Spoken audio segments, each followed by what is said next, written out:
Hi friends, welcome to my channel. ఈరోజు video చాలా ఈజీగా టేస్టీగా చేసుకునే ప్రసాదం అండి. ఇప్పుడైతే మనకి దసరా వస్తుంది కదా, పండగ స్పెషల్ ప్రసాదం అనమాట దద్దోజనం. తయారు చేసుకోవాలో చూద్దామండి. ముందుగా రైస్ని అయితే నేను వంటేసి పెట్టుకున్నాను. తర్వాత నేను రైస్ తీసుకున్నానండి. దాన్ని ఇలా మెత్తగా స్మాష్ చేస్తాను. ఇలా వేడిగా ఉన్నప్పుడు చేస్తే మనకి ఈజీగా స్మాష్ అయిపోయి సాఫ్ట్గా అయిపోతుంది. నేను స్మాష్ చేసాక చూపిస్తానండి. చూడండి ఫ్రెండ్స్, రైస్ని ఇలాగా మెత్తగా తయారు చేసుకోవాలి. తర్వాత మనం ఏ కప్తో అయితే రైస్ తీసుకున్నామో దాంతో 1 కప్పు వరకు పాలు వేసాను. పాలు మరిగించి చల్లార్చినవి వేసానండి. చల్లార్చిన పాలు వేసుకుంటేనే బాగుంటుంది. పాలు వేయడం వల్ల మనకి ఇది ఎక్కువసేపు మనకి బయట ఉన్నా సరే పుల్లగా అవ్వకుండా ఉంటుందండి.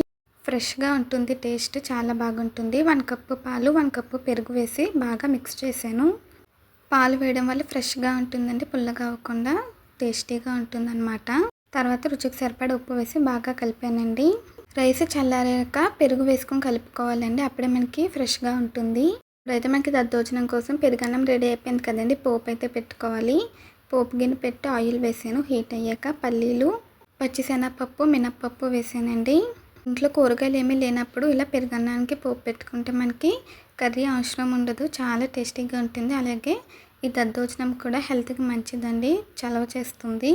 ఆవాలు ఇలా పోపులు వేసుకొని వేయించుకోవాలి. మనం తీసుకున్న రైస్ క్వాంటిటీకి తగ్గట్టుగా వేసుకోవాలండి. ఇది అమ్మవారికి ఎంతో ఇష్టమైన ప్రసాదం అనమాట.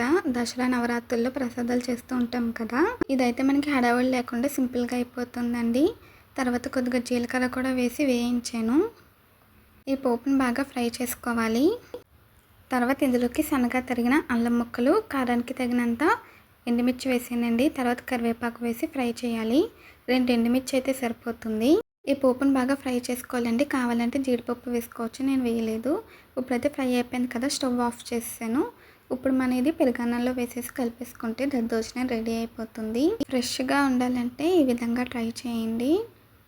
ఇలా మిక్స్ చేసుకున్న తర్వాత కొద్దిగా దానిమ్మ గింజలు ఉంటే అవి కూడా వేసానండి. టేస్టీగా ఉంటుంది, అలాగే హెల్తీగా కూడా ఉంటుంది. పైనుంచి కొన్ని దానిమ్మ గింజలు వేసి ఒకసారి మిక్స్ చేసుకున్నాను.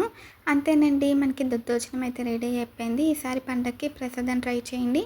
సింపుల్గా, టేస్టీగా, హెల్తీగా కూడా ఉంటుంది. ఈ వీడియో నచ్చితే ప్లీజ్ లైక్ చేయండి, షేర్ చేయండి, సబ్స్క్రైబ్ చేయండి, అలాగే కామెంట్ చేయండి. వీడియో నచ్చితే మీ ఫ్రెండ్స్కి, రిలేటివ్స్కి కూడా షేర్ చేయండి. ఇంట్లో ఏమీ లేనప్పుడు ఇలా పెరుగన్నం ఉంటే ఈజీగా మనకైతే రెసిపీ రెడీ అయిపోతుంది. మళ్ళీ కొత్త వీడియోతో కలుద్దాము. Bye friends.